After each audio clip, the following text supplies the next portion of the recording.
Good morning. Welcome to our special meeting of Municipal Council for Tuesday, December 20th, 2022. I'd like to call the meeting to order at this time and ask if there's any declarations of interest. Seeing none, I will move to our land acknowledgement statement. The town of East Gwillimbury recognizes and acknowledges the lands originally used and occupied by the First Peoples of the Williams Treaty First Nations and other Indigenous peoples. And on behalf of Council, I thank them for sharing this land. We also recognize the Chippewas of Georgina Island First Nation as East Gwillimbury's closest First Nation community, and recognize the unique relationship the Chippewas have with the lands and the waters of this territory. They are the water protectors and environmental stewards of these lands, and we join them in these responsibilities. We have no deputations at this time. I will move to item E, and that would be presentations. So thank you, Madam Mayor, and as you noted, this is a special meeting. I think we're one of the few municipal councils in Ontario meeting this week, so it shows we're up and running, and it's a two-topic agenda today.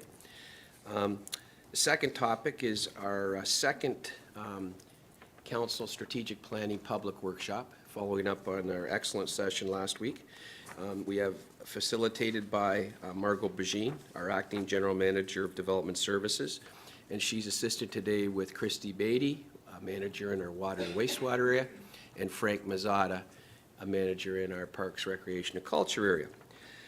We have included as a kickoff today, we've established a staff project management team led under economic development, but represented by all our other departments in town as well, to deal with and hopefully proactively manage, in conjunction with the Rice Group, the largest employment proposal in the town of East Gwillimbury's history. And by large, it was pointed out to me in a discussion last week, not just the employment, but also the size of the facility itself. The Loblaws Logistics Center is over 1 million square feet, and it brings a great benefit to the town, from the jobs to the ongoing assessment, and the fact, quite frankly, that Loblaws is a corporate citizen that puts the environment first, and that's a great land for us. So we thought it would be well advised to have regular updates to council. And today we have the Rice Group here, who is the project partners with Loblaws. And we have John McGovern, who's Senior Vice President. And John is going to introduce Michael Mendez. Now, Michael, we know, is one of our most active residents in East Gwillimbury. And Michael was recently appointed to Vice President with the Rice Group, so we congratulate him on that as well. So, well earned. So maybe I could pass it over to John McGovern, and he could just lead off the proceedings and introduce his team. Thank you very much, Mr. Webster, Mayor Haxon, and members of council. It's our pleasure to be here today. We want to hear everything you have to say. Is that it? Yeah. Thank you, Mr. Webster and Mayor Haxon, members of council. It's a pleasure to be here, and in this continuing journey to a successful opening of this facility. There's still a ways to go, but it's been active for the last year and a half. We've kept up a tremendous pace with our partners here at the town and with the region, and we really appreciate the progress that's been made. Today's discussion, I'll ask Mike Mendez to come up and introduce Arthi to you, but Mike has been the project lead, and Arthi is a project manager on this since its inception. And the external servicing works are the next major element that's at our doorstep. We're ready to get started. There's some impacts to the Civic Center, and we want to just put a clear presentation forward to let everyone know that we've identified the impacts and we've mitigated the disruption, and we have a presentation that will deal with, the next 6 months essentially, while that building is now under construction. And as Tom said, it now dominates the background when you come off the 404 at Green Lane, and it's an impressive facility that's going to continue to grow for the next year or so. And I'd like to ask Mike Mendez to come up and do a quick introduction with Arthi. Thank you very much. Thank you. Morning. Good morning, Madam Mayor and members of council. My name is Michael Mendes, as Tom mentioned, Vice President of Rice Group, land development side. So we've been working on this project with town staff since October last year, maybe September, October, and senior staff. And the way we've brought this project forward has been fantastic with the entire town, and we appreciate that. Thank you very much. Today we have Thaya from Rice Group, our development manager, will be giving a presentation on our external servicing starting at the Civic Center, and we're here to answer any questions that you may have. Thank you. Thank you. Welcome. Good morning. Wonderful to have you with us. Thank you. Good morning, Mayor Haxon, members of council and staff. Like Michael and John mentioned, my name is Thaya, and I'm the development manager at Rice Commercial Group on behalf of the property owners of 18574, 18818, and 18948 Woodbine Avenue, Woodbine One, GP Limited. I would like to thank staff for the opportunity to provide more details regarding the external servicing works associated with our development this morning.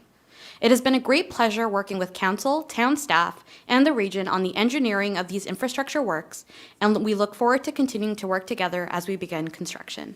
Next slide, please. The first phase of our proposed development will be occupied by Loblaw, Canada's food and pharmacy leader and the nation's largest retailer. The proposed building is an advanced logistics and distribution center consisting of a total ground floor area of approximately 1.2 million square feet. We officially broke ground in August and have started erecting steel, as seen in the image on the screen, as of the start of December. As part of bringing this exciting new development online, an extension of the town's wastewater system is required to service these subject lands within the Highway 404 secondary corridor plan area. Next slide, please. The town's approved civil servicing plan identified the need for a sanitary pumping station to service the subject lands with the sanitary flows from the secondary plan area to be conveyed to the York Region Sharon Trunk Sewer. This includes the following recommended infrastructure components from the secondary plan civil servicing plan. An interim sanitary pumping station to be located at the southwest corner of Woodbine Avenue and Mount Albert Road, a sanitary infrastructure running from the sanitary pumping station westerly along Mount Albert Road through the Civic Center connecting to the existing sanitary sewer at Beachboro Crescent, and a water main along Woodbine Avenue stemming from Garfield Wright Boulevard connecting near Colonel Whaling Boulevard. These components will have the flexibility to be upgraded in the future to service additional growth within the secondary plan area. The sanitary infrastructure construction will begin in January 2023 and start at the west side of the town Civic Center and proceed along Mount Albert Road to Woodbine Avenue. Next slide, please. As part of our engagement with the community and its residents with respect to the infrastructure works, we retained OZA inspections to conduct baseline inspections of the private properties adjacent to the proposed construction work. Pre-construction documentation was conducted as part of the building survey that consisted of reviewing both the interior and exterior structural conditions to establish a baseline for post-construction comparison. In the unlikely event a dispute between the contractor and a homeowner occurs, these baseline inspections can be used to validate claims. In addition to the building survey, a notice of construction will be sent out to area residents explaining the details associated with external works, such as what to expect during construction, and contact information for the owner, the town, and the region if any residents require more information. Next slide, please. As previously mentioned, a portion of the sanitary infrastructure will run westerly along Mount Albert Road through the Civic Center and connecting to the existing sanitary sewer at Beachboro Crescent. Construction of the sanitary sewer will be undertaken in a manner that minimizes the disruption to the town's Civic Center, Sharon Temple Museum Society, and Temperance Hall, along with any business or events that may be conducted on these lands. Construction within the Civic Center will begin at the existing sanitary connection on Beachboro Crescent, located on the westerly portion of the Civic Center lands. Construction fencing will be installed and maintained around the perimeter of the work area to secure the site, and barriers, barricades, and cover plates will be used as required to prevent vehicular and pedestrian access to any of the work zones. These preventative measures will remain through the duration of the construction works, and installation of construction traffic signage on the site will help assist in directing pedestrian and vehicular traffic within the site during the phased construction works. This particular phase of construction will last approximately 14 days. Staff and public are able to access the Civic Center via the existing driveway off of Leslie Street. At this moment, 60 parking spaces will be available in the parking lot. The area in which the infrastructure installation will occur through the Civic Center has been reported to be of a high groundwater table. As required, the trenched areas that experience groundwater seepage will require dewatering via pumps. A generator will be required 24/7 for the pumps for dewatering. A whisper-quiet, hospital-grade generator will be used and will be positioned on the site in a manner to minimize noise. A letter has been submitted to staff with the specifications of this proposed generator. Next slide, please. As we wrap up construction off of Beachboro Crescent and begin working on the servicing trench heading towards Leslie Street, access will be limited via the existing Leslie Street entrance. One lane will be maintained to facilitate any public and emergency services access to the Civic Center as required. In order to allow staff and emergency services to easily access the site, a secondary access point will be provided off of Beachboro with the connection to the westerly portion of the Civic Center's parking lot. Improvements to the existing pedestrian access off of Beachboro Crescent, connecting it to the secondary access, will be complete with P-gates. This phase of construction will last approximately 10 days, during which time there will be 70 parking spaces available in the parking lot. We will also be providing a sanitary connection to the future relocation of the Howard House at the Sharon Temple Museum Society property and Temperance Hall during this phase of construction. Next slide, please. Once the infrastructure work has concluded within the Civic Center lands, we will restore the parking area that has been impacted by construction. In the spring or summer of 2023, we will begin the process of removing and repaving the entire Civic Center parking lot and driveway. These works will include removing all asphalt within the Civic Center parking lot and driveway, supplying and installing new paving, and provide new line painting to maintain the existing number of parking stations, crosshatched areas, and specialized parking spots. As well, we will also restore any impacted existing sidewalks, including the character attribute stones, and crosswalks, including the inclusivity sidewalk, at the end of construction to the town's satisfaction. Next slide, please. As we continue with the sanitary infrastructure easterly along Mount Albert Road towards Woodbine Avenue and the water main infrastructure works along Woodbine Avenue from Garfield Wright Boulevard connecting near Colonel Whaling Boulevard, the contractor will dig up the road surface and boulevards, which includes curbs, pavements, sidewalks, landscaped areas along the alignment of the servicing area. They'll be also installing new sanitary infrastructure and new water distribution infrastructure within the regional right-of-way. Backfilling and restoring the roadway and boulevard to its existing conditions, if not better. The widening of Woodbine Avenue with turning lanes in order to access the Loblaw facility, in addition to a regionally approved signalized intersection off of Woodbine Avenue into the subject site. We will also be supplying and installing a sanitary connection to the EG Sports Complex on Mount Albert Road for a future connection to the sanitary system when available. Next slide, please. The sanitary infrastructure construction will begin in January 2023 and start at the west side of this town's Civic Center and proceed along Mount Albert Road to Woodbine Avenue. The sanitary works within the Civic Center will commence in January and are anticipated to be completed by mid-March 2023.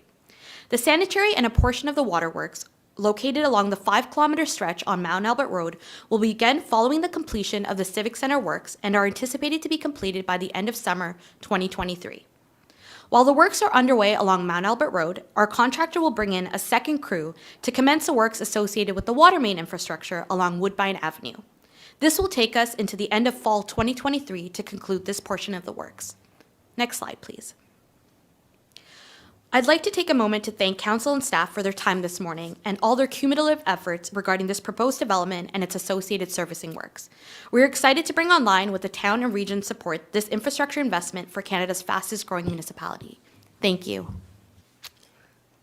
Thank you very much. Would you be prepared to answer some questions, should there be some? Yes, I can. Thank you. Thank you. Do we have any questions from members of council? Councillor Roy DeClemente, go ahead, please. Thank you, Madam Mayor. I guess I have a couple of them. Firstly, the OZA inspections that you've arranged for residents along Mount Albert Road. Did you get full, I don't want to call it compliance, but acceptance from those residents, or were there any outliers that didn't wish to take advantage of that opportunity? As any sort of baseline inspections that we do from Rice Group, there are obviously residents that do want to be involved in the process and residents that decline. The residents that do want to be involved in the process, we did complete the baseline conditions, provided a copy of the report to the town so that in case residents do call in, the town has a report that they can reference and provide some information in regards to those baselines. But residents are able to reach out to Rice Group representatives as well as the town to discuss any concerns that they may have, especially once construction begins. Okay, thank you. And then the access off Beachboro. So you've got, I understood that there's sort of two phases. The first phase is 2 lanes here, we don't need the access off Beachboro, but you do need to do 24/7 dewatering. The second phase, where this driveway will be closed, so access to the parking lot will only be through Beachboro? So there will be, the access off of Leslie Street will be reduced to a single lane. Okay. And of course, there'll be some traffic that's involved with the construction, and of course, we'd want that to be available for emergency services. But we'd primarily looking at that secondary access off of Beachboro to allow town staff to be able to access the Civic Center easily off of Beachboro and get into the parking lot with ease. Okay. So do you have to do dewatering at that time as well? So at this point, as I understand it, you've got dewatering for 14 days in your first phase. Yep. And then the 24/7 dewatering, does it continue in your second phase? That is correct. So it is typically a higher groundwater table within the Civic Center. Yeah. So they will be running the generator 24/7 for both phases Okay. while that's occurring to ensure that we're able to pump out any groundwater that seeps through into the trenches that we're creating. Okay, and so the second phase of your construction is expected to take how long?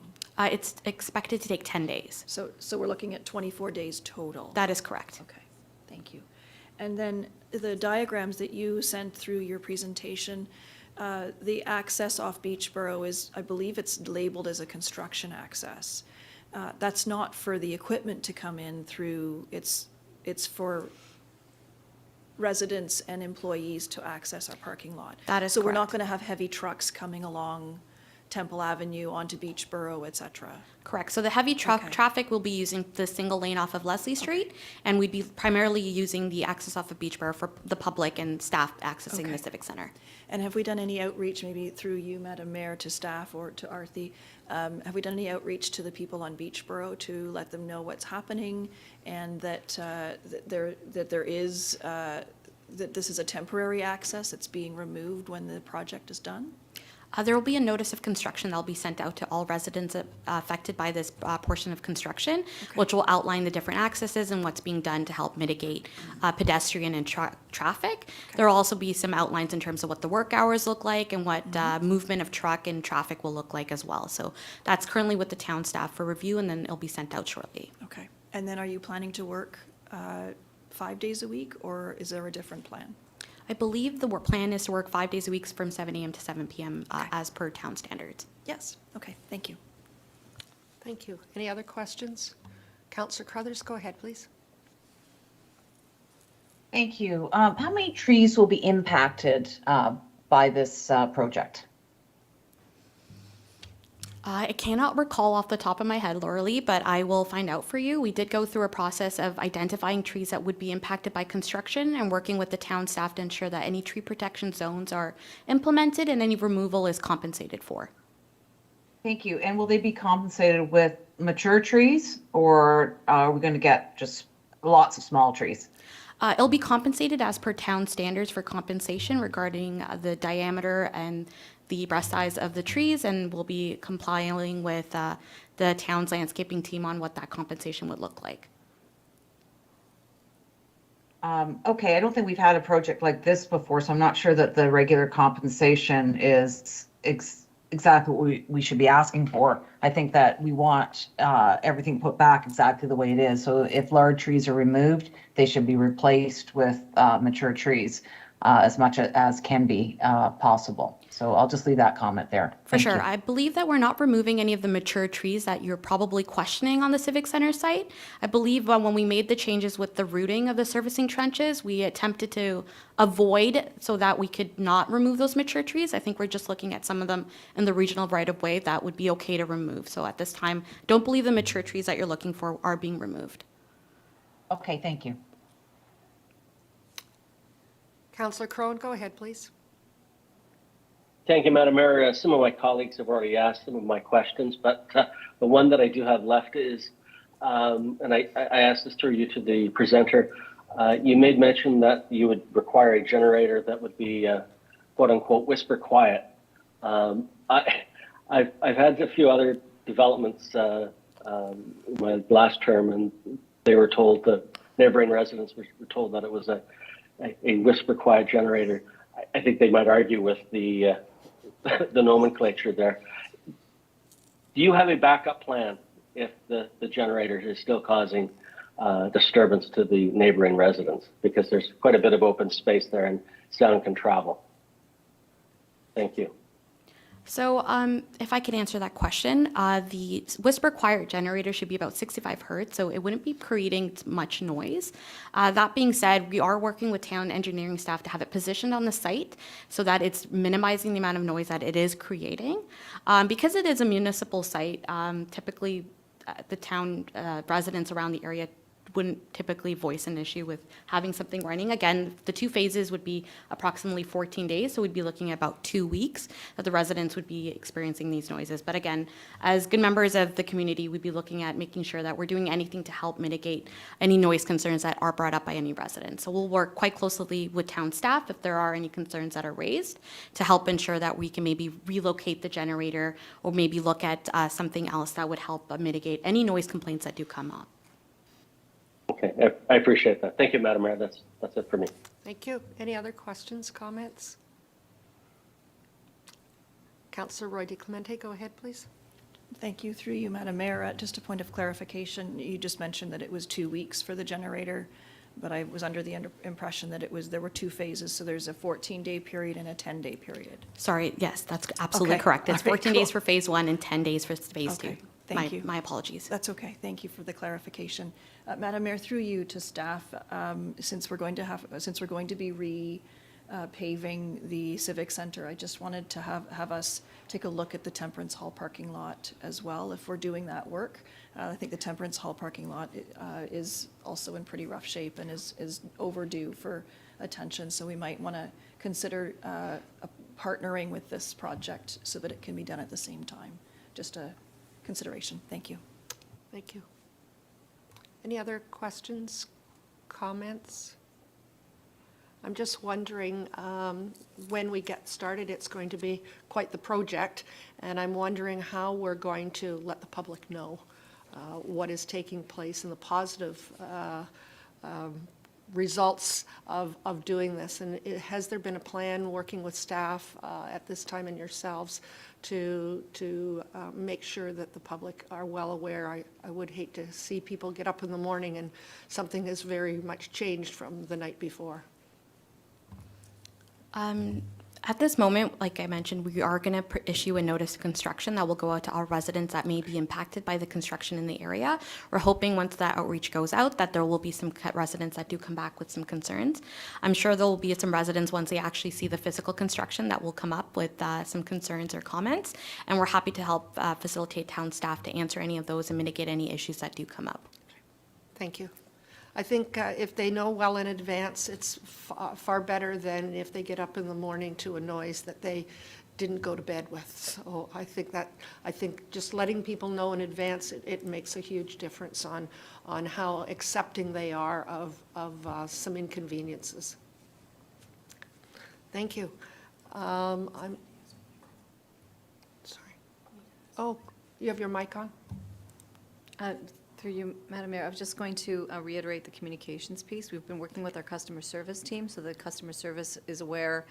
They have all of the memos that are notices that are being distributed to residents, and we are updating the content that we have on our website so people have a place to go to get more information about the project, and so that they have details at their fingertips.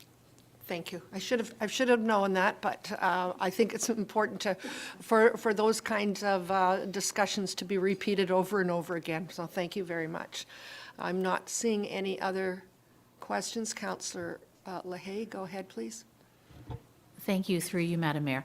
There was reference to the moving and installation of the Howard House on the Sharon Temple grounds, and so I'm wondering if you can speak to the timing of that and how that will fit into the construction plans.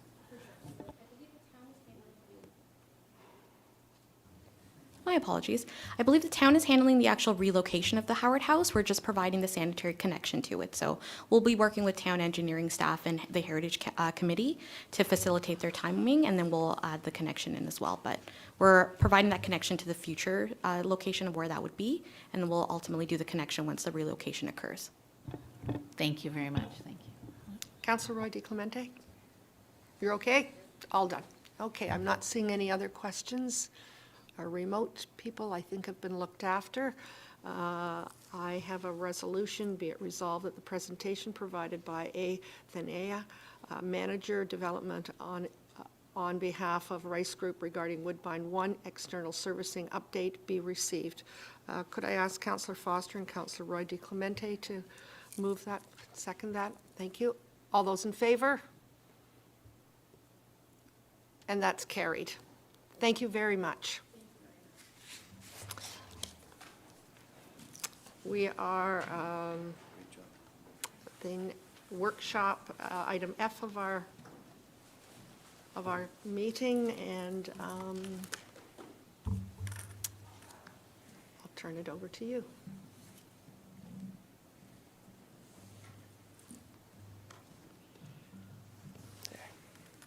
Hopefully that's okay. Good morning, Madam Mayor, members of council.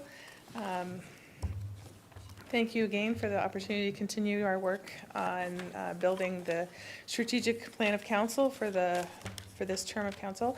If we could move to the next slide, I just wanted to do a brief recap on the previous workshop for any members of the public who may be joining us.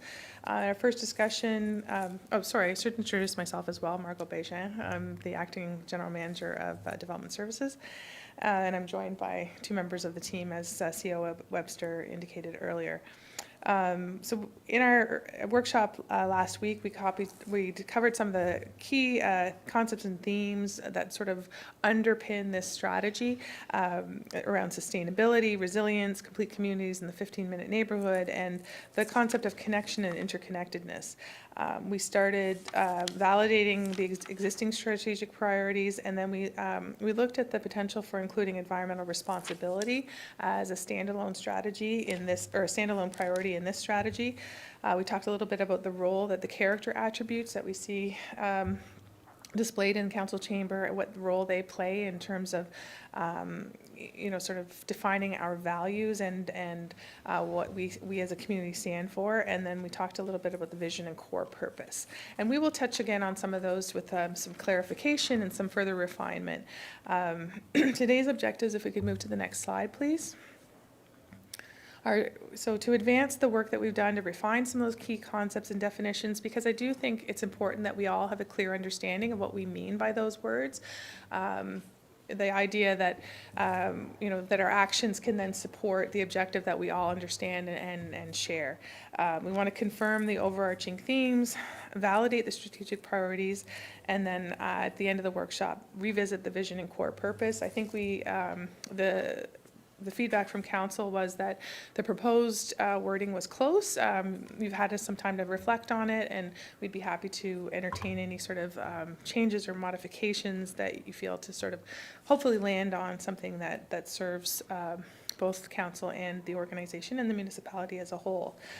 Before we get into the sort of the meat of the workshop, I'd like to invite my teammates to sort of reflect, and they've been very much part of, they participated in the individual interviews. They are always part of the debrief when we sort of reflect on emerging themes and concepts, and trying to sort of be able to ensure that we're accurately reflecting what we're hearing and what's important to council. So maybe Christy, if you wanted to sort of share some thoughts, and then we'll return to the structure of the workshop.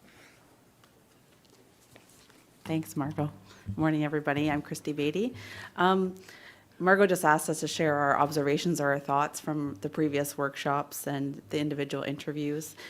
For me personally, I've been thinking a lot about the vision and the core purpose and how the final product would resonate with staff, and so they're able to not only articulate it, but tie it to and implement it through their daily work.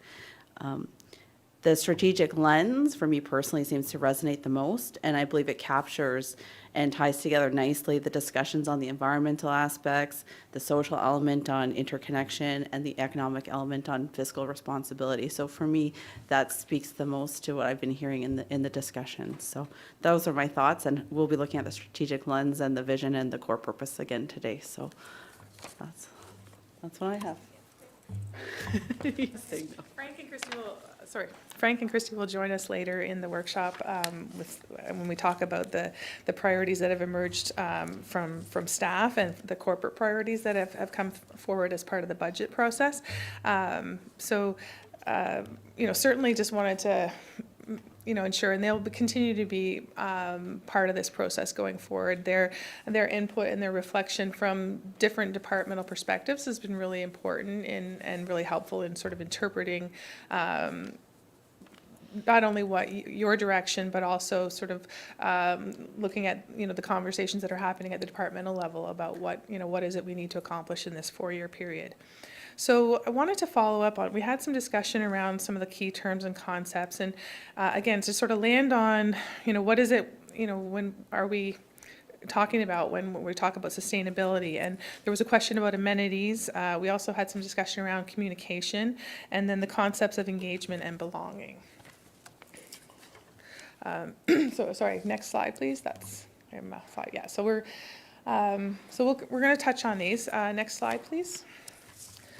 So sustainability, you'll see that it's fairly similar to what we discussed in the last workshop, but just wanted to, I guess, confirm, now that you've had an opportunity to sort of reflect on it, this idea of sustainable development having 3 pillars: the social, the environmental, and the economic, and that sort of being the overarching strategic lens that drives all of our activity. Does that make sense? Is that, is that something we're comfortable with? Any thoughts since the last time we've spoken? And I think one of the themes that was really important that came from a number of members of council was the idea that sustainability should not be about maintaining the bare minimum or the status quo, that there be an element of enhancing or improving. And that's where we came up with the word thrive, the idea that it's more than just existing, subsisting, but we want to ensure that we not only create an opportunity for current generations, but future generations to thrive by ensuring that we have environmental, social, and economic sustainability. So I would certainly welcome any thoughts that members of council have on this, and if we think that we're hitting the right notes here. Any thoughts from members of council? I'm not seeing any at this time, but I'm sure they'll let you know if they do. Well, yeah, through you, Madam Mayor, if it's okay with council, we'll sort of work with the concept that if we're not hearing any concerns or questions, that we can sort of accept this as this is working, and we'll continue to build on it. Obviously, when the strategy comes forward in draft form, there will be opportunities to amend and make changes.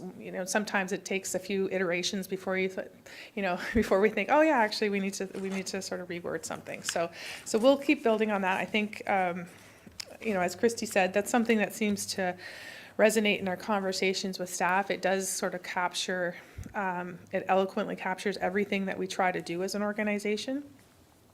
Next slide, please, talks about resilience.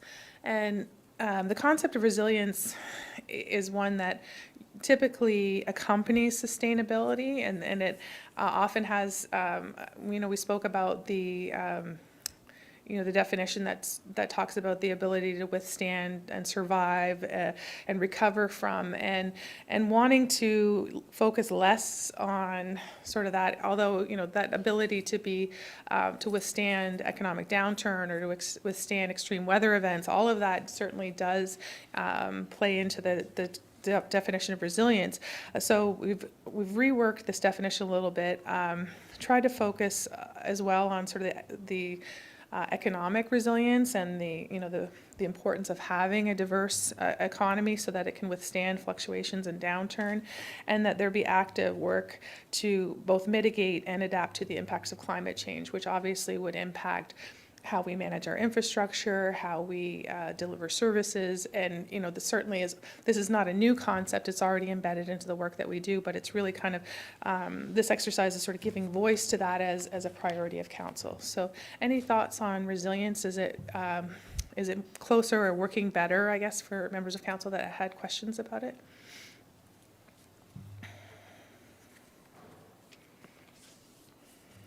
I'm not seeing any hands at this time. Okay, great, thank you. The next slide, please, we'll talk.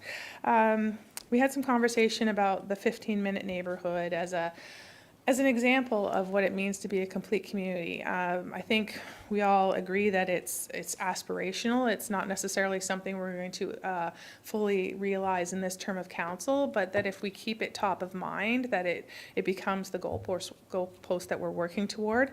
I wanted to note on the next slide that we had some questions about how we define amenities, and this is just a image of our Thinking Green development standards, which I should note there is a plan to update, but they are quite comprehensive and do speak directly to the concept of complete and walkable communities. And on the next slide, you'll see how amenities are defined in the Thinking Green standards. This is not a full list. There are other benefits and other community objectives that are identified in the Thinking Green standards. And how it works, for any members of council that may not be familiar, is there are various levels of how you achieve these goals. So the bare minimum, excuse me, is to be able to demonstrate that your development, your proposed project will include at least 3 of these goals. But obviously, there's an option to do more, to have, higher levels of engagement with, with being able to provide walkability, with, consideration of environmental sustainability, those kinds of things. But the specific question was around what do we mean when we see amenities? What are the types of things that we want to see in a walkable neighborhood? And so this is the list that we currently have. So certainly would invite any thoughts or questions or comment. Is there anything missing? Does this make sense? Is this sort of what you were expecting when you think about what are the things, whether it's a new development or we're looking to do some strategic infill, the kinds of things that we would focus on trying to attract or trying to ensure that we can support. Questions? Councillor Crothers, go ahead, please. Thank you. I think there was a comment last time we spoke about this, about some of these things will be there in the fullness of time. And obviously, we don't expect this all to be in place when the first house goes in. But I know that there's some developments that are planned with the number of houses in them that this could never happen unless you're going to knock down the houses to put in some of these things. So I think that when we're planning, we have to make sure that there is space to put these in the fullness of time. But I think the list is comprehensive.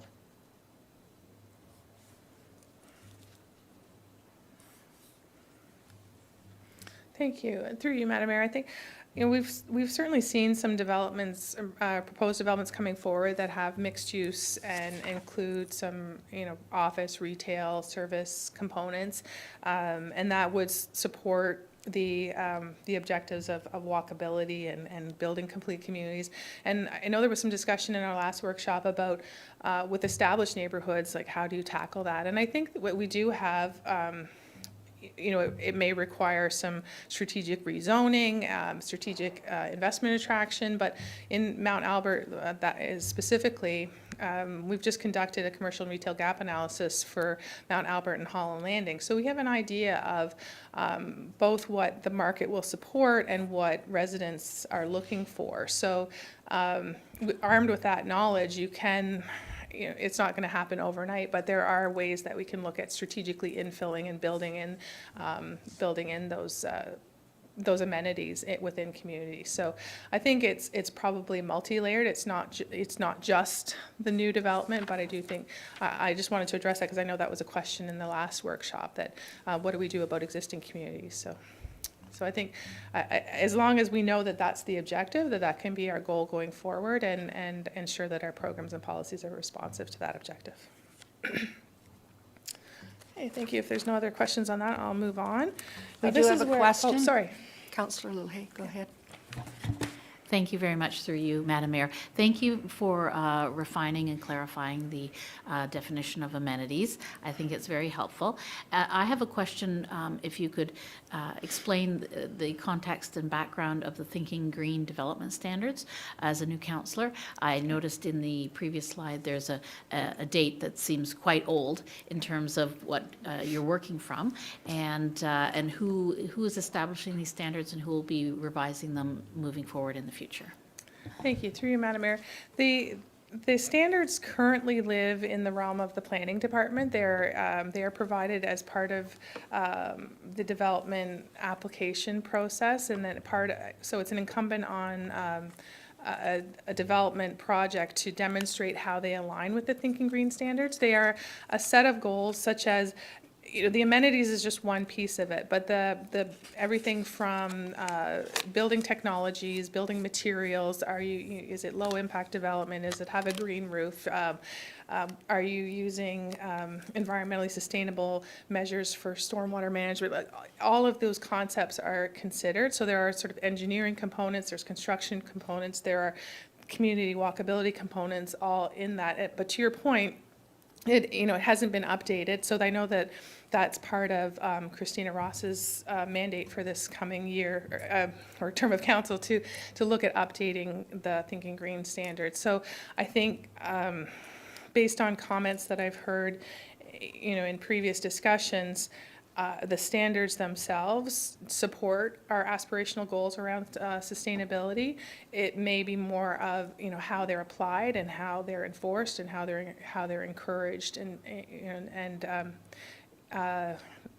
how to give them perhaps more teeth is sort of the question that's been raised. So I expect that will be part of the review. So it will touch on all departments in terms of how the standards are refined, but I believe that Chris is taking sort of the lead on redefining that standard. But so typically there are various levels within the standard, and if a project can demonstrate that they meet or exceed the objectives, they can, we've achieved level 1 in this area or level 3 in this area. So that's kind of how it works.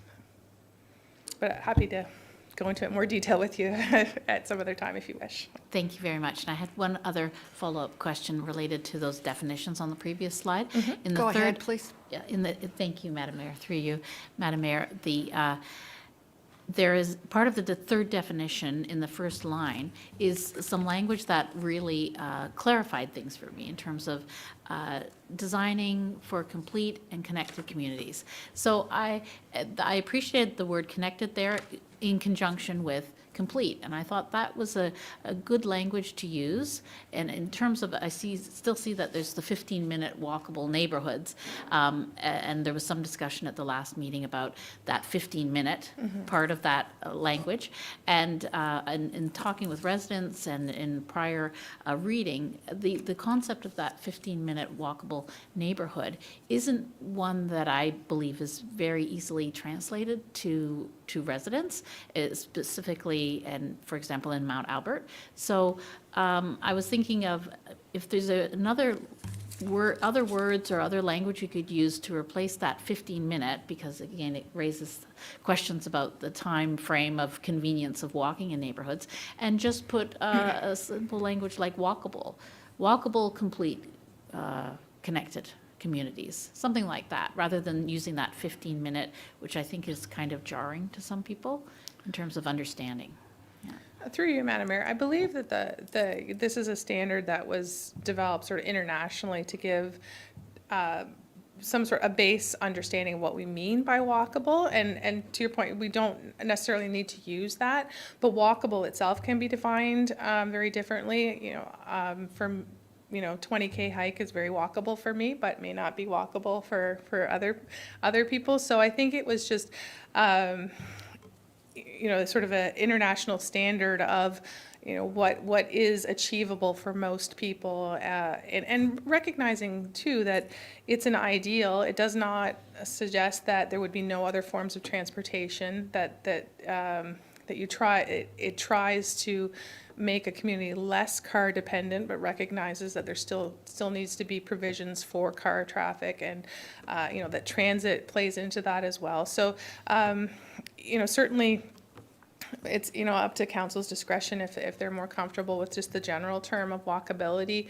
I think it implies access to the things that you need to support your daily life, and I know there was some discussion at the last workshop about, is it too aspirational? We're a long way away from being, having things within 15 minutes reach. Again, that's very subjective. I mean, that you could look at the goal of, world peace, for example. We're not going to achieve that, but it's still the goal we're working towards. So, so it depends at how you wish to frame it and what makes sense and what will make sense to the residents when you're communicating with them. So I don't know if there are any other thoughts from council on, what works and what makes this concept easier to communicate. I'm not seeing any, I am. Councillor Crothers, go ahead, please. Thank you. I think that 15-minute community, like you said, is a international standard, and I think anyone who wants to know information, you can Google it, and it defines it so well. I think it is aspirational, but if we aren't building towards that, we will be left behind. We need to be building communities that are sustainable. And in order to be sustainable, we need to be building 15-minute communities. And to Councillor Leahy's point, yes, the older areas of town won't be 15-minute communities. It's going to be very difficult in existing communities, but it's certainly an aspiration. And I think that it's much clearer if we say 15-minute communities than just walkable, because like you said, walkable is something different for everyone. 15-minute communities is an international standard, and I think it's something that we should be striving for. Thank you. Other comments, questions? I'm not seeing anyone else. Go ahead, please. Okay. Thank you. Andrew, if we could advance to slide 10. Okay. So these were, again, some of the terms and concepts that were discussed in the previous workshop. There was some discussion around communication, and so just to, I guess, try to focus in and provide some clarity. I guess we wanted to have a conversation around what are the goals of communication. Communication can be just an outward output where I'm telling, or I'm posting things, but wanted to sort of reframe the conversation and what are we hoping to achieve by that communication? What do we want to happen as a result of that communication? And I think that may help us, or what may help to inform our strategies in terms of how we support effective communication.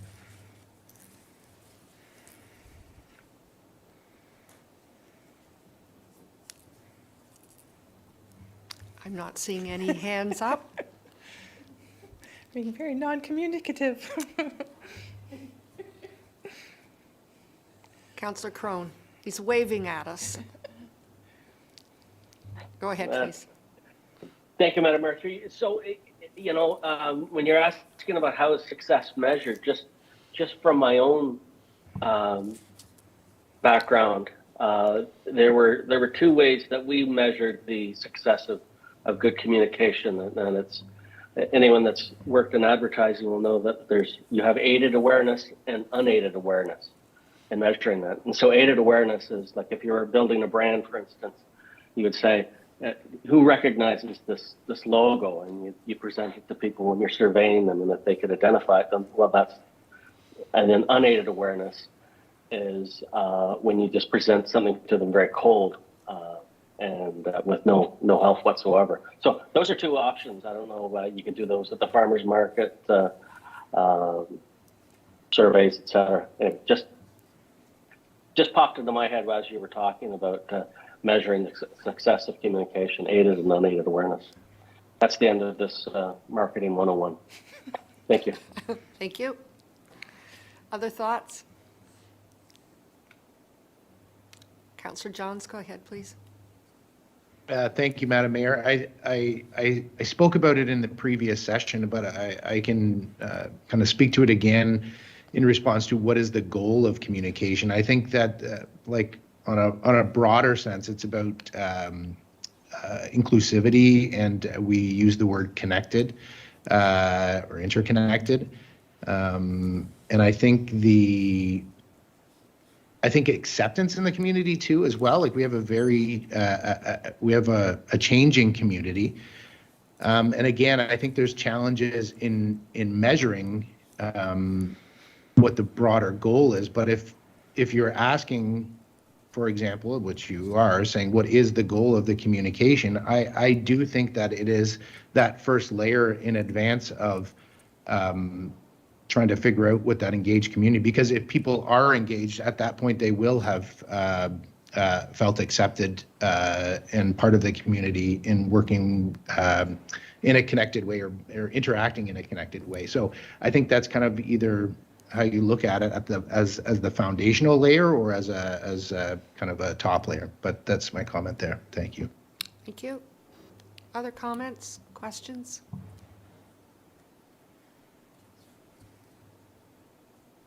Councillor LaHaye, go ahead. Thank you very much, through you, Madam Mayor. I have three thoughts in terms of how we measure successful communication.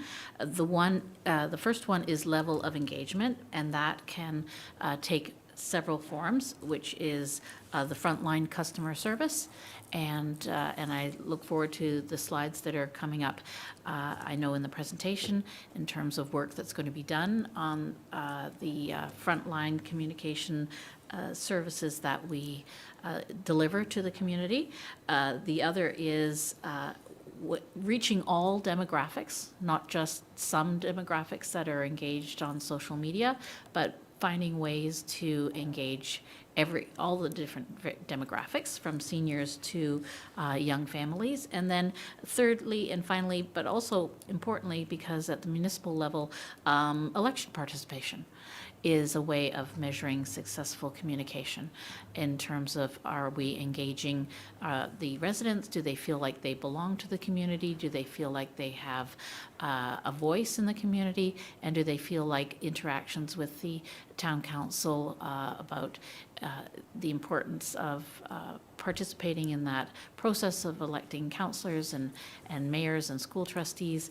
Are they participating at a level of that would hopefully be more than it currently is? So I think that would be a good gauge of successful communication.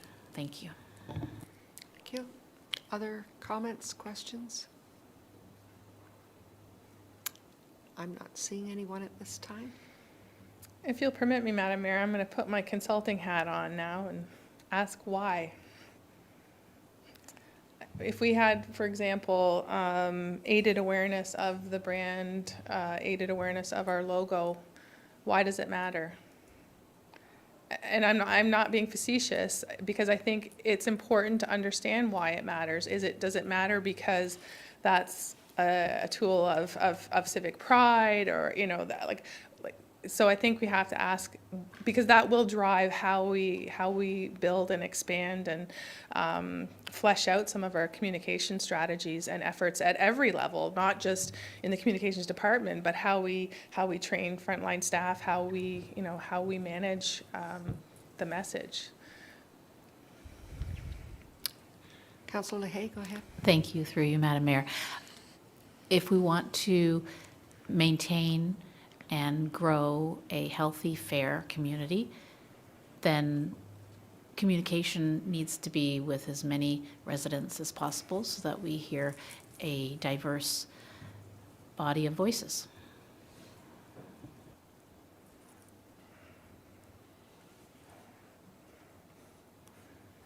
Councillor Roy DeClemente, go ahead, please. Thank you. I guess for me, it's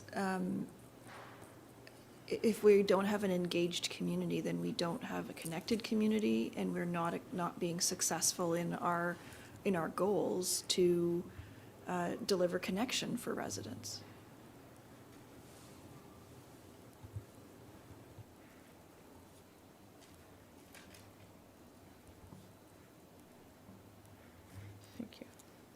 Any other comments?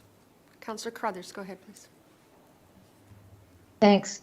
I also think that there's a difference between passive and active communication. So when we send out a newsletter or we put up the signs around town, that's passive. When we have an open house where people can come in and ask questions, that's more of an active participation. And so we know that it's more effective if it's a two-way communication. So I think that's an important goal of communications, to make sure it's not just passive.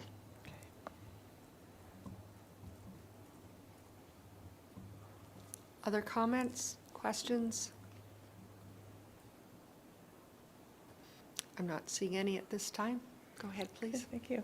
No, I think that is helpful, because I think, and I'll defer to my colleague, Ms. Gandhi, to, whether or not that gives more sense of direction and purpose in how we would structure communications if we know that the goal is around, what I'm hearing is, sort of at a very basic level, democratic principles of participation, being able to create opportunities for residents to connect to each other, the idea of supporting two-way communication, that it's active, not just passive. We provided you with the information, and I know that it also filters into a lot of the work that's being done around equity, diversity, and inclusion in terms of how messages are conveyed, and taking into account languages and literacy levels, and all of the things that how people learn, all of the things you can do to engage them. So I think it's really helpful to have that context. Further down the slide, it talks about Just before pardon you me. move along, Councillor Roy DiClemente. Thank you.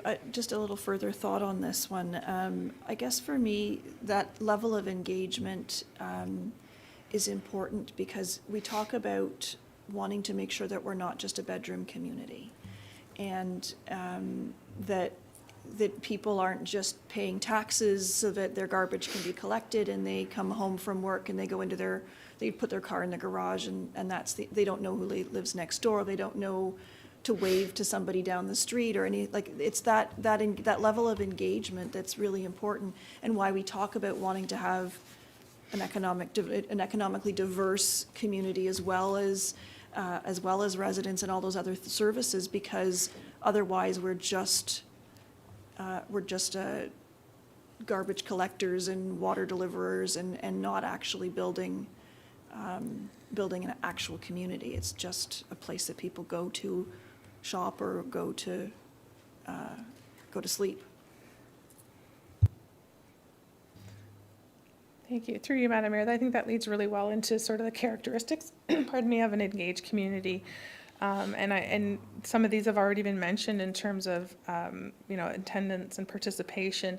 To your point, Councillor Roy DiClemente, that, engagement and volunteerism, so that is something that is not necessarily as feasible if it's a bedroom community, because people, leave the community, come back late, they can't be necessarily engaged as volunteers. So do you think these are the right measures of engagement? And I'm sure that's not an exhaustive list, so would love to hear what council thinks are other indicators of engagement, or the types of engagement that you'd like to see.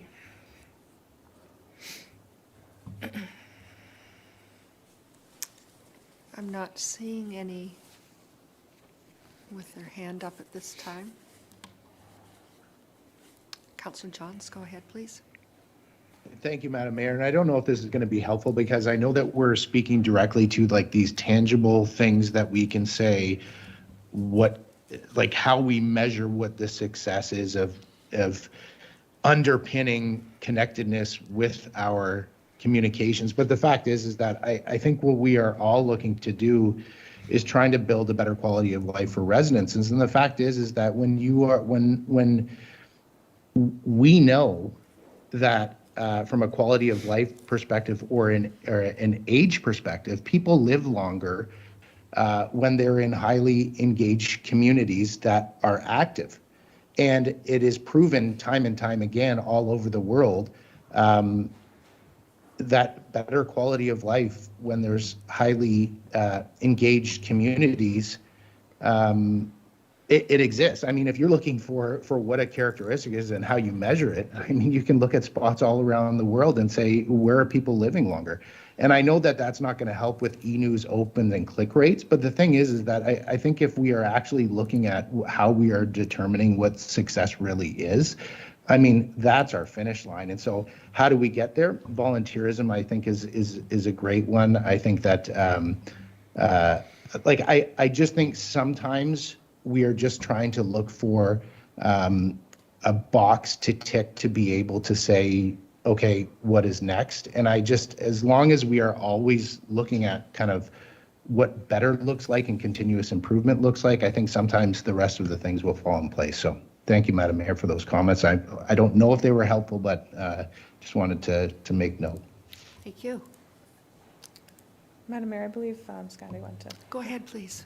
If I may, Madam Mayor, one of the things about engagement is that it actually is a spectrum, and there is an association called the International Association of Public Participation. They have a spectrum of IAP2 is what it's called, and that's the standard around which we determine level of engagement. So if you simply want to inform a community about something, then that's one space, and then if you want complete interaction, that's another. So the measurement is going to be, particularly in public relations, the age-old, how do we measure what we're trying to do in communications? It's very, very difficult. But in terms of broadly the strategic planning exercise, I just want to sort of put a placeholder around the whole concept of engagement, that it really is a subject matter specialty area, and that in terms of what we want to accomplish with the strategic plan itself, there would be probably, we'll be developing a communication strategy, but we really will want to determine where in that spectrum of IAP2, from inform to fully engage and to be have people involved in the decision making. Those are the two ends. That's where we're going to have to determine what we do, and it's going to depend on what we're trying to achieve. So if we're trying to just let people know to put out your garbage at particular days, that's one thing, but if we really want assistance with development of secondary plans, for example, and real voices at the table, then that's a completely separate piece. So I just wanted to add that sort of layer into this discussion, because it's a very important piece, and the IAP2 continuum is something that municipalities across Canada, internationally, are using to determine where engagement happens and what measures are taken to proceed with getting feedback from the community. Thank you. Other comments, questions, statements?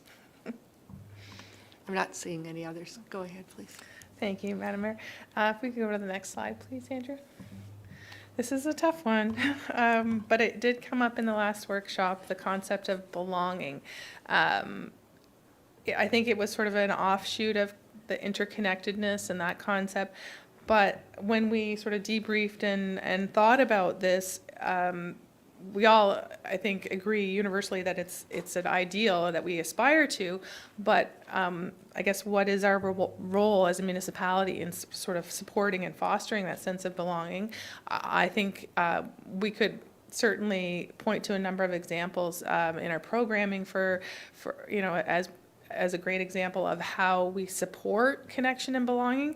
But I guess I thought it was worthy of sort of revisiting to hear your thoughts on what you see as our role and how we support belonging.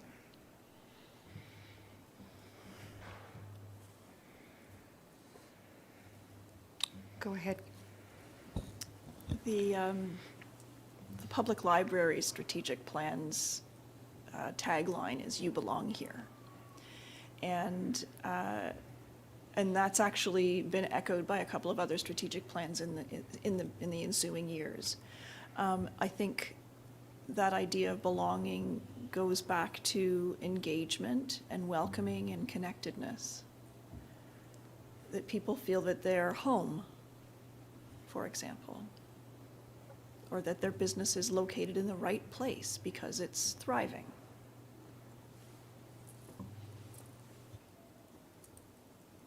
Thank you. Comments? Councillor Crothers, go ahead, please. Thanks. I think it's a series of small actions rather than something that's going to be one large thing. I think Councillor Roy DiClemente said it very well, but the how from that is things like, we had a lot of requests for Diwali fireworks this year. Some we weren't able to authorize, but having a town event around Diwali with fireworks shows that community that they're welcome here. I think like the menorah lighting, again, shows a welcoming, belonging. The flagpole, we need to move those into events rather than just a flag raising, but actually bringing in communities to celebrate. I think that it's a lot of it is event-based. Like has been said here, people are just parking their car in the garage and that's all that they do, then they don't feel like they belong. But if we have events that attract people to come out into the community, I think that's a feeling of belonging. Thank you. Councillor Johns, go ahead, please. We talk about creating places or creating spaces, and I think that I do believe we are leading in creating spaces that are healthy spaces and healthy activity and with healthy social circles. So whether it be HELP or the library, but also, those walking trails, again, making sure that there is full connectivity, pickleball as we're seeing. And I think that even healthy social circles are the connectedness with Rivera and seeing that and happening. And so I do believe that we are taking those steps in the right direction. And I think that a lot of that work will help to foster that sense of belonging through building community. But I just I think that we're on that tipping point to wanting to get there with all of these great things that we're building. So, Thank you. I almost think sometimes it's all about providing opportunities that people can get together, and that opportunity may be walking down the sidewalk and meeting someone coming the other way who says hello. But it may be something much greater where we, as many in our community know, we do a very good job of providing events and opportunities for people to get together. And I think that's what it is. It's an opportunity to feel like you belong. If you walk down a sidewalk and meet 10 different families and no one says hello, it's not a good opportunity. So how do you provide the opportunities, and whether it's special events or programs, volunteer opportunities, a number of ways that I think people feel that they belong, but it's as simple as a smile or a hi many times that takes place in our community. Councillor Crone, go ahead, please. Thank you, Madam Mayor. I think this is probably one of the most critical questions we have in this plan, and I think we've done a good job of we're getting better at it at creating that belonging. And Madam Mayor, I'll go back to a conversation you and I had about a week ago. We were talking in our council offices, and you made a really good point about the power of our parks, but what a new park can do in a community, in a neighborhood. When you build that park, it brings people together with their kids, and you have conversations. Parents have conversations with other parents. Kids get to make friends. And I think that's been a real key, to our success in the past, is that we've been able to build those parks and have those event spaces where people can come together as a community. And it's things like that, we have to be welcoming to all, belonging is the absence of exclusion. And so we need to make sure that we're better at that. So I think, there's a lot of good, it's not just us in the town, but it's also members of our community. Churches, for instance, are very good at building community and belonging in this town, whether you're religious or not. They do that. But it's not just one, it's many groups. And so we need to do that. And when we have that sense of community, that sense of communication, there's a lot of good stuff that comes out of that. You build respect, you know your neighbor a little bit better. Maybe you're going to be less inclined to speed down your street, on your way home, and be a little more respectful on the roads and things like that. So I think we've done a good job. The points that my colleagues have made are all incredibly valid. We need to keep building on it. But I do go back to our conversation, Madam Mayor, about parks and the role that they play. And we need to make sure that we have the funding mechanism in the future that we can continue to build parks for the new communities that come along. Thank you. Thank you. Well, it's more than just the funding. It's also the policies, I think, that we have in place now that 50% of the subdivision is complete, then our park should be complete, so our families can meet other families in the park. And I think that has really helped over the years. I'm thinking it's probably been 7 or 8 years that we put that policy into place, and it does make a difference. There's a safe place for children to play. There's a safe place for parents.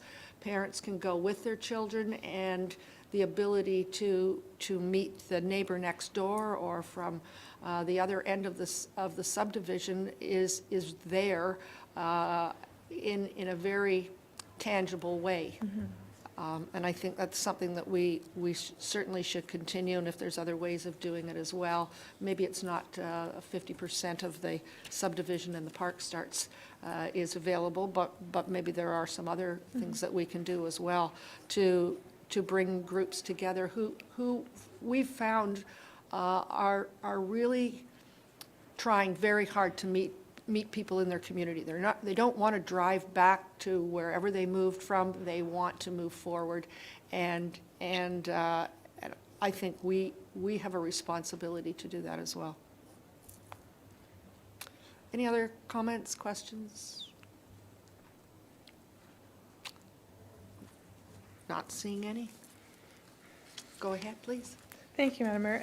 I was just reflecting, in my early career, I did a lot of work with skilled worker attraction, so welcoming immigrants and newcomers to small rural communities. And so was fortunate to be part of a national exercise to create a small communities or welcoming communities toolkit of ideas and things like that. So a lot of this is resonating, and I remember the advice from Heritage Canada being, create opportunities for people to get in a room together. So exactly what you're suggesting. And I think that I'm also hearing sort of resonate with our objectives around customer service excellence and making everybody that comes to a counter feel welcomed and valued, whether they're resident or business. And that, I think it's definitely in our DNA. We just, this is, I think, part of this exercise in forming this strategy is really to sort of articulate and maybe give more prominence to some of these concepts that are clearly important to council. So now we're moving on to the plan, the next. And we can go on to the next slide, please. So this is an image that you've seen before, just sort of checking in and making sure that now that you've had time to sort of reflect on it, does this work as sort of the overarching strategic goal? And on the subsequent slides, you'll see a couple of different ways that can be expressed visually. I can go to the next one, which sort of, next slide shows the idea of a strategic pillar model, where that's sort of the overarching theme that governs the pillars that hold up, or the strategy is the overarching theme, but this is the foundation that supports all of the strategic priorities and sort of what our efforts are going to be. There's another version on the next slide, and it's early days yet, we don't need to decide on graphic design, but this is really more to sort of give a visual representation of how these things fit together, that we have this sense of sustainability being at the foundation that drives these pillars. And then I know on the next slide, the puzzle pieces resonated with a lot of members of council. And, in this representation, which was not graphically designed by communications, so you can blame me. It's just that, the puzzle pieces and the interconnectedness and the idea of sustainability being at the core. So there's different ways of thinking about it, different ways of representing it. For the purpose of today, I was really more interested in sort of narrowing down how we want to think about it, and then I'll leave it to the experts to make it visually appealing. So it is not me. So, Comments, questions? yeah. Any thoughts on the puzzle versus the pillar versus, and I guess to the first point, does that concept of sustainability resonate, and should that sort of be either the foundation or the core of the puzzle? Councillor Johns, go ahead. Thanks. So I was nodding as we were going through the slide, seeing as foundational, and then we got to your apologetic graphic, and then your way of describing it, saying sustainability at our core. That gave me a bit of pause to kind of think about, like, at our core, and I thought I think that is a really great way to express it, at our core. Sustainability, environmental, economic, social, at our core. And I felt that hit me in a different way versus saying foundational. So thank you, Madam Mayor. Thank you. Other comments, questions? Councillor Crothers, go ahead, please. Thank you. I agree with Councillor Johns. I like this in the center. It says sustainable development. I'm wondering if it should just say sustainability, because we're not just talking about development. We're talking about all the different aspects. And I think when we have it just underlined there, there's not enough information. And this puts that extra information in there that shows the overlap. So I really like this. Okay, thank you. Other questions, comments? I'm not seeing any. Go ahead, Okay. please. So I think we have a winner. So that's, I'm gonna launch my new career as a graphic designer. So through you, Madam Mayor. Point of clarification, Madam Mayor, that is not what I said. Noted. But I do think, as someone who learns visually, I do think it's important, the representation, to understand how things fit. And I know that the puzzle pieces were an important component, and we wanted to be able to support that theme of connectivity and how they all interrelate. So, and I certainly take your point, Councillor Crothers, about sustainable development. That was a graphic that I borrowed, so we can rework it. But this also does have 5 puzzle pieces as opposed to 4. So just wanted to check in and say, does that make sense? We talked a little bit last time about environmental. I think we had initially proposed environmental protection and then got some feedback around responsibility. So just wanted to validate that and make sure that that's the direction that we want to go. Councillor Roy Clemente, go ahead, please. Thank you.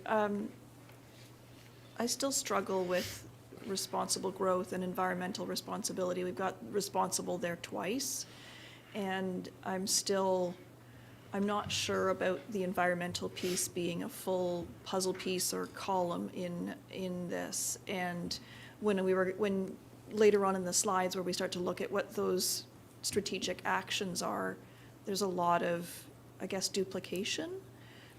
Because we talk about sustainability at our core, let's say we're going to move forward with that, I feel that we're meeting some of those responsibilities, for lack of a better word. But I guess for me, when I look at this, the responsible piece comes out twice, and that's, I don't think we want to see that. Thanks. Any other comments, questions? Councillor Crone, go ahead, please. Thank you, Madam Mayor. I think Councillor Roy Clemente makes a good point about having, responsibility twice there. I do believe it still deserves to be its own puzzle piece. I would simply, under environmental responsibility, swap out responsibility with stewardship, as a suggestion, environmental stewardship. Just a thought, but I would vote to keep it in as a puzzle piece. Thank you.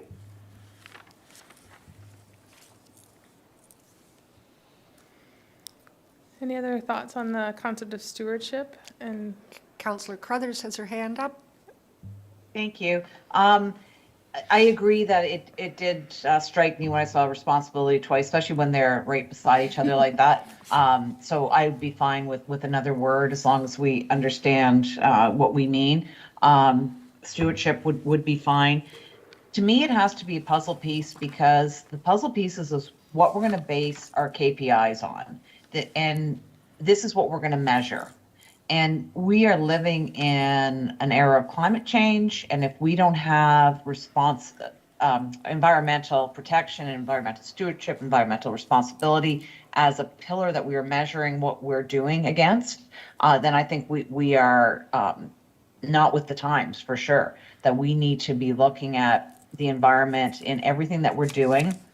And it needs to be part of the KPI. So I think it absolutely needs to be a puzzle piece and not lumped in with something else.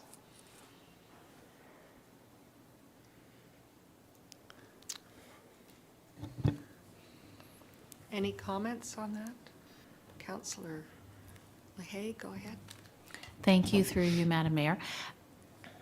In terms of the responsible growth puzzle piece, I'm feeling that it's basically covered with other puzzle pieces there. Perhaps in terms of clarification, we're talking about having sustainability at the core, which is excellent, but there were other words as well that were core pieces, including resilience. And we've been talking a lot about communication and that being a key factor in the successful growth and management of growth in our community. So maybe we switch up the fifth puzzle piece. I like the fact that it's a circle, which emphasizes the connectedness, but are we going to put the word resilient anywhere at the core, or communication in any of these pieces? through you, Madam Mayor, I might suggest that, because I know we're not going to go into the corporate strategic priorities in a huge amount of detail today, but I think I struggled with that question as well. Do we need to break it out from build complete communities? But when you look at the types of areas of focus and activities, I think there may be rationale for keeping them separate. The way that we build complete communities has sort of a social and economic centric focus, and the responsible growth has a lot more to do with policy and implementation in terms of how we phase and how we plan for and how we support growth. You could argue that they could be the same, but I think when you see how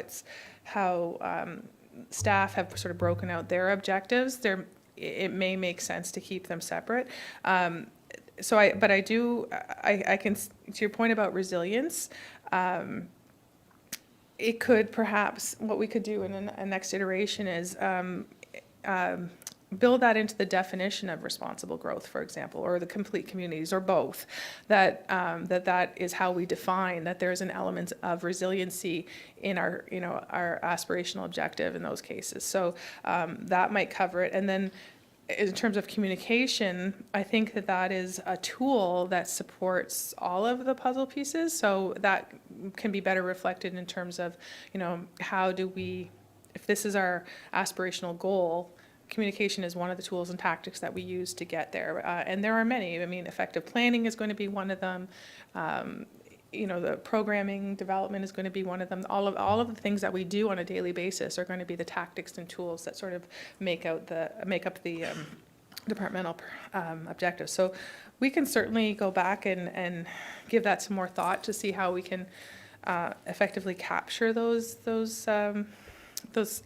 I guess the concept of resilience in particular, to make sure that it is more prominent and visible in this. So. Any other questions on that? Okay. So the next section is really sort of touching on I wanted to sort of touch on the alignment with council priorities. And I recognize that you haven't necessarily, you've just received your budget binders and probably haven't had an opportunity to go through these in a whole lot of detail, but more just to sort of, as a way of sort of validating the priorities and showing how the objectives align. And what I've done as we go through the slides is I've highlighted if we are to land on having environmental stewardship as its own priority, then there are a number of objectives throughout the list that seem to, and there's probably more that I've missed, but there are a number that could live under environmental stewardship, for example. I also just wanted to note that while this strategic plan does represent sort of a continuity or a continuation of efforts that have preceded this term of council, it is a living document, and if council decides that for good reason we want environmental stewardship to have more of a priority this term of council, it doesn't necessarily mean that it has to live there forever. Ideally, we would get to a point where we're doing enough and our policies are strong enough that we're having the impact in our day-to-day operations that it doesn't need to be its own strategic priority. But it is something that can come in and out of a plan, depending on what you determine is most important at the time. So just wanted to offer that for consideration as well. So in the culture of municipal excellence, again, I'm happy to invite my colleagues on the senior management team to discuss any of these if you have any question, but it was really more just to sort of give a flavor of what staff is proposing in terms of tactics to support these objectives. And then when we move into slide 21, you'll see some of the items that could align with, I've said environmental responsibility, but if it becomes environmental stewardship, those are objectives across different departments. It's, LED streetlight conversion is a CIES project. The environmental compliance applications and stewardship, storm and sanitary is also CIS, but then there are also things that would fall under planning. There are things that fall under the work that CPRC is doing around the tree protection bylaw, and certainly the work that Chris Ross is undertaking under her own sort of mandate. So it's certainly at council's pleasure if you would like to discuss these in any detail, or if you're, certainly that we'll have the opportunity to go through them in more extensively as part of the budget review process. But I did think it was important to sort of give a sense of how these concurrent pieces are coming together, and that I think that there is pretty strong alignment with what council's already council is talking about in terms of your priorities. Councillor Roy DeClemente, go ahead, please. Thank you, Madam Mayor. Through you, one of the things that I thought might have been missing from some of these strategic priorities, when I hear programs, I actually think of the CPRC department and the public events, and I'm not really seeing a lot of those. So programs that are put, we have a health and active living guide, and all of those programs that are in there aren't really reflected in this. And the same thing with our library. Obviously, the library is going to have their own strategic plan, but there should be some reference to this really important area in the strat plan. Thanks. Okay.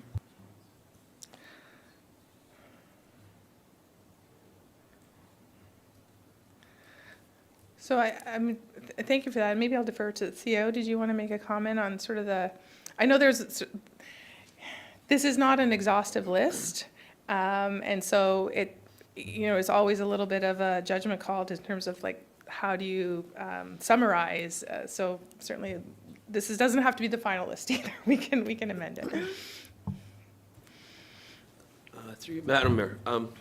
Yeah, I'll note, I think this is a snapshot of them, and so I think the list, it was still in transition and discussion when the business plan is much more robust. And you do make an excellent point. We tend to sometimes overlook our key programs and service areas. Our tax dollar is dominated by the CIES area, the Community Parks, Recreation and Culture, and emergency services. And I can assure you, I think in the business plan and budget that was published, we do reference innovation in CPRC programs and services, and really trying to make them a focal point for places to gather and placemaking as well. So I think we wove those into the final document. So I do appreciate, though, that this is trying to make this a living document in real time. And so I think when we do look at the final corporate objectives, it's important that we have the discussion. Are they hitting all the right spots? Are we missing things? And the alignment to the strategic plan. Go ahead, please. Thank you. For example, not to pick on it, but the monitor the 40 kilometers an hour speed limit, that's not a program or a service, frankly, it's a speed limit. And I think quite a few of the items that are in this list, when we started this process, we talked about not wanting this list to be continue to, and there's a lot of that. Monitor, continue, keep doing, when we wanted to be more specific and measurable in action rather than monitoring and advocating for and things like that. So there needed to be a little bit more of that. We were very conscious when we started this process, and I was surprised to see some of that language was maintained, I guess, through the process. Again, I know that this is just a first blush, but it's just feedback I'm sharing at this point. Thank you. Thank you. Other questions, comments? Councillor Crothers, go ahead, please. Thank you.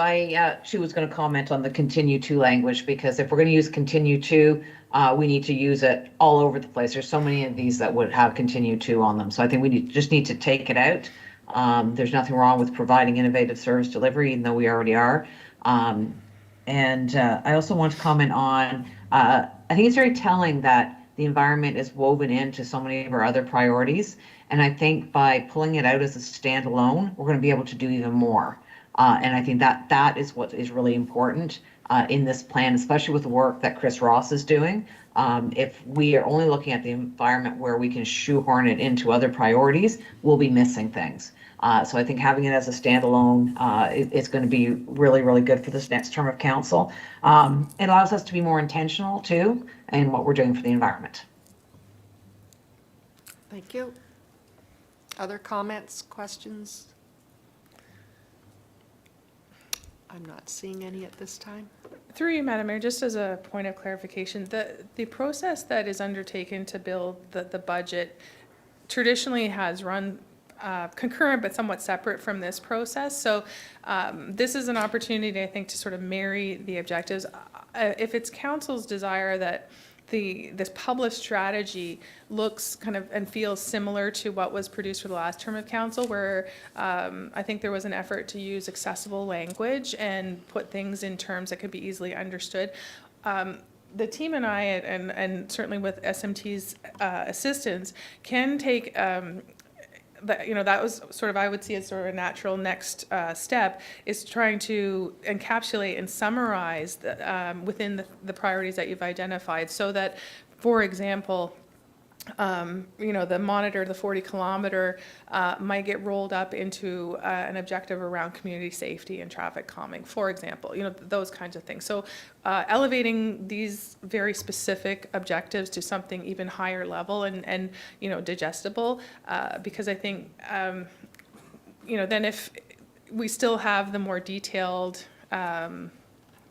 sort of high-level actions and tactics, and then at the departmental and individual work plan, of course, it would be even more specific and broken down than that. But I think there is an opportunity to ensure that they align, but just I think that's really helpful feedback too, that if there is still to have that desire of sort of the higher-level digestible, 6 or 8 bullet points, the way it currently appears, we can absolutely do that, and certainly reflect the language of this is what we're going to do, as opposed to continue to, or action oriented, which was the direction that council gave earlier. So, okay, thank you.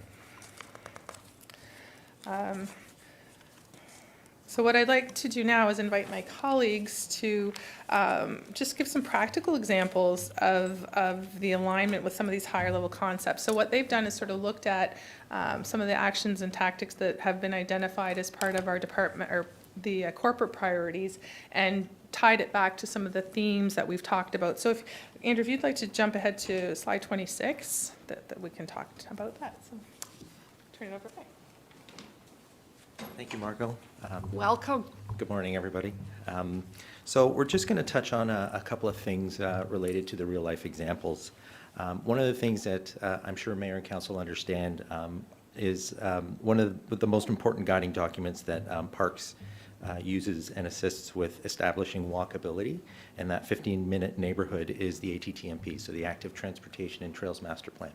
So part of this plan and how we structure it is, at first we identify and we look for desired pedestrian cycling routes. So that could be within existing neighborhoods, new developments, on-street, off-street trails, and regional and adjacent municipal connectivity. So there's a wide range of opportunities there that we look at in the ATTMP. Within that document, we look at prioritization, and this is based on user needs, timing of developments, funding available through capital requests, and as you're aware, we also take advantage of any grants that are available through other government agencies. The other piece is implementation of priorities. So that really looks at funding and alignment with regional priorities. As you're aware, the lake-to-lake route is a very important one that the town has really pushed with York Region. And also looking at development phasing, capital requests, and again, availability of funding. So those priorities become very important for that 15-minute walkability. And we also look at evaluating and completing the routes and improving design standards. So does the completed infrastructure work? What doesn't work? What do we need to change? Those types of things become very important in the assessment of successful 15-minute walkable communities. And the last piece I want to speak to is asset management and operational activities. We also take into consideration the asset itself, and we update our GIS databases, and we look at asset replacement and putting funds away to ensure that those assets within that walkable community are taken care of. Parks operations forms a large part of operationally this eventually 15-minute or walkable community that we speak about. And a lot of these assets will require operations to maintain them, and we do take that into consideration as well. Christy. I'm going to give some more examples of alignment on street walkability. We have new sidewalk projects which improve walkability, obviously where sidewalks don't exist today. Our new collector roads subdivision design incorporate sidewalks on both sides of the roadway in addition to focusing on connectivity. We have revitalization projects such as in Mount Albert where sidewalks will be made AODA compliant through proper widths and obstruction removal. CIES has implemented 40 is the new 50 to reduce speed limits throughout town, as well as installing pedestrian crossovers, creating safer communities. And our operations team, which I have to mention, further supports walkability to ensuring our roads and sidewalks are clear in the winter and remain in good state of repair. So those are some real-life examples of how we're actioning these objectives. Thank you. Questions? I'm not seeing any. Thank you very much.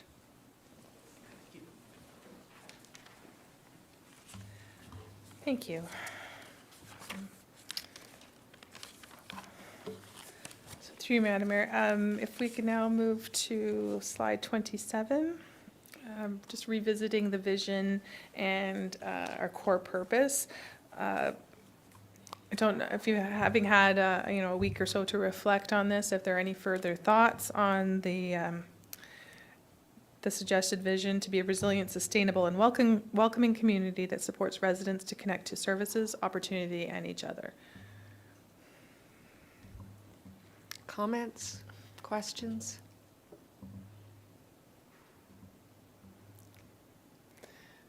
Through you, Madam Mayor, as we certainly, this is not, when council is presented with the draft strategy, and there will be further discussions to be able to refine this. But if this is if this really is, for now, a workable definition or a workable vision statement that supports council's objectives, then we're happy to continue working with that.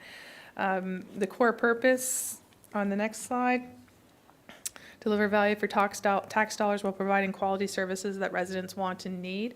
I just wanted to note that following our workshop, we had an opportunity to meet as an extended management team internally, and also I addressed the town staff team through our most recent staff town hall, and just updated them on the work that's going on right now in terms of developing the strategy, but also the importance of being able to articulate and live our core purpose.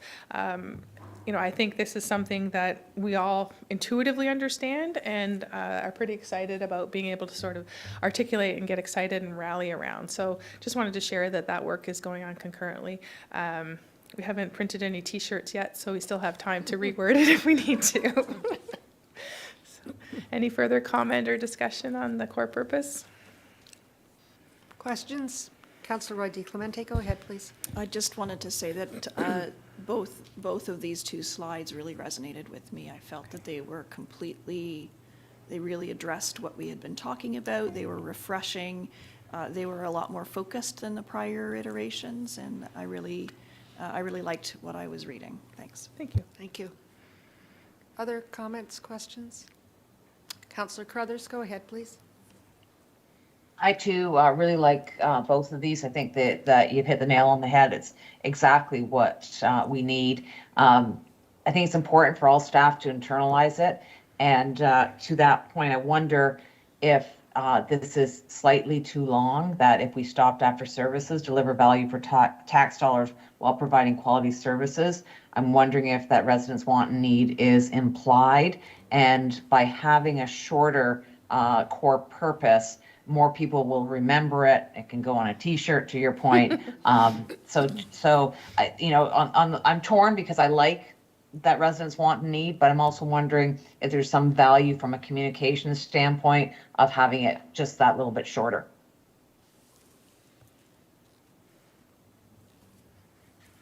Go ahead, please.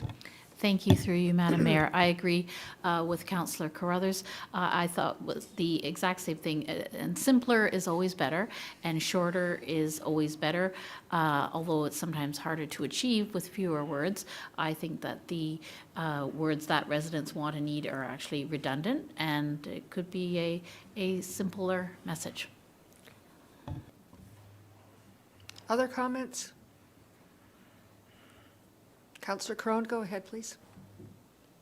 Thank you, Madam Mayor. I like these two versions that we have. I think they're good. I'm quite happy to leave. The part what residents want and need, because I think sometimes we deliver things, but we need to remember that it's that they're wanted and they are needed.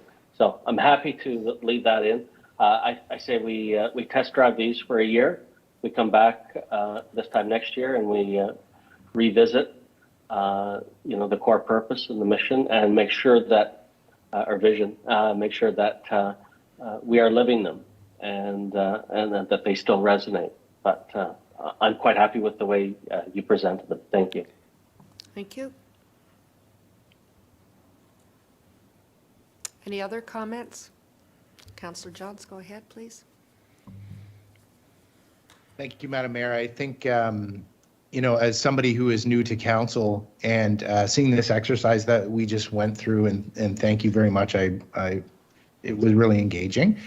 To see the differences sitting on this slide and the last slide, I think as residents, seeing core purpose being for us to deliver value for tax dollars while providing quality services. That's our jobs here, right? And I think that and to Councillor Roy DeClemente's point, she used the word refreshing. I think it's refreshing just to hear that. Like, that's our purpose. That's why we're here. And the rest of the exercise that we went through today and in the last session, those are all great layers on what we are doing. But when we land on core purpose, this is what we're here for. And so refreshing is a great word, and yeah, I agree. Thank you. Thank you. Other questions, comments? I'm not seeing any at this time. Okay, thank you, through you, Madam Mayor. I don't know if we have consensus, so we can,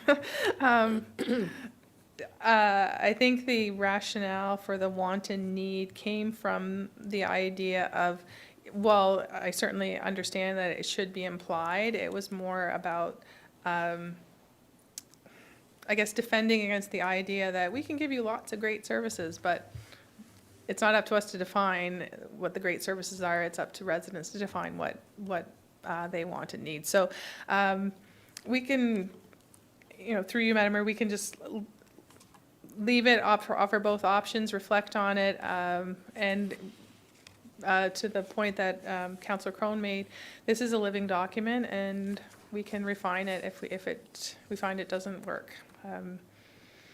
Maybe I'll refer to our communication experts to have more, provide some guidance on what might resonate and what might work better. So the next slide is really just, we've already talked about. Comment? Oh, sorry. Sorry, go Sorry. ahead. I think that maybe the understanding should be that we have the longer purpose that residents want and need, but it's okay for the purpose of communication if it wanted to go on a T-shirt or whatever, that it could be shortened because we understand as a council that this is what is implied. Right. So I don't know if I see some nods. Hopefully that resonates with others. The other thing before we leave this is we had talked about our land acknowledgement and how that gets woven in. I'm not sure if that's something that you're going to touch on going forward, but I don't want to miss that. Councillor Crone made a good point about sustainability, and that comes from our land acknowledgement. So I think that is important, and maybe we can, see a tie-in through that. I just don't want to miss that in this process. Thank you. Councillor Johns? If you're looking for a land acknowledgement tie-in too, there's the environmental stewardship puzzle piece that Councillor Crone actually also mentioned too. That word of stewardship, and it also would support not saying responsibility twice within the puzzle pieces, as Councillor Roy DiClemente referenced as well. So just throw that out there as a comment. Thank you. Other comments, questions? I'm not seeing any at this time. Thank you, Madam Mayor. So the next slide just revisits the sort of the plan, in terms of where we are in this process. I think through the budget review and approval process, that will give confirmation of specific priorities. But if we move to the next slide, I think in terms of the next step in preparation for the next time we get together in a workshop for us will be to try to look at consolidate some of those priorities, higher level themes that fit with the priorities that you've identified in more sort of a digestible, approachable manner. I think what we can also do is look at tying some of the, the concept of resiliency, sort of the objectives of the land acknowledgement and what that commitment means. How do they both tie into the way we define the priorities?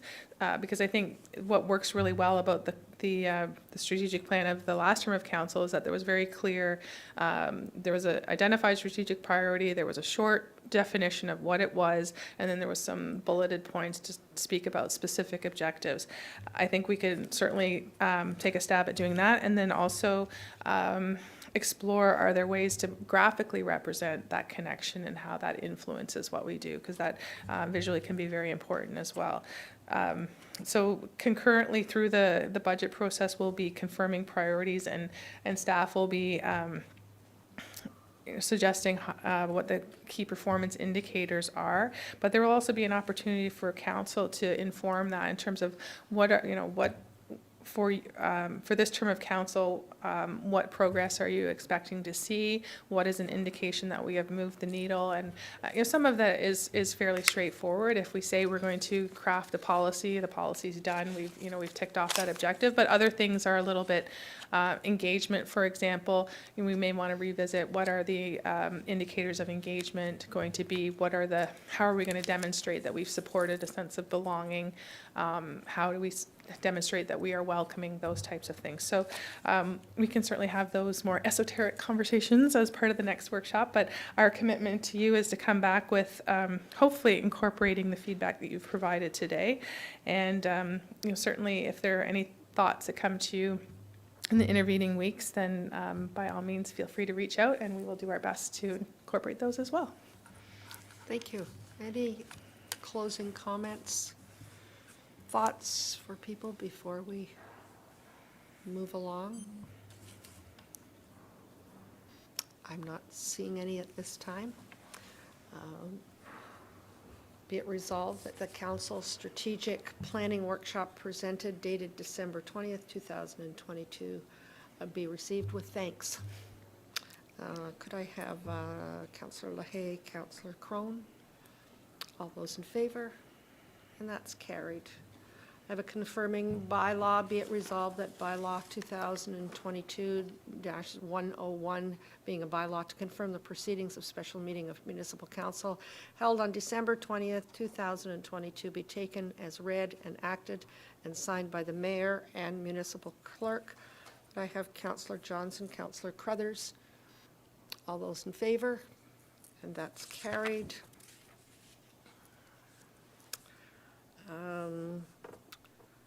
Just a couple of notes here. As this is the last council meeting of 2022, I take this opportunity to extend best wishes to all for a joyous holiday season and all the best for 2023. It's hard to believe it's 2023.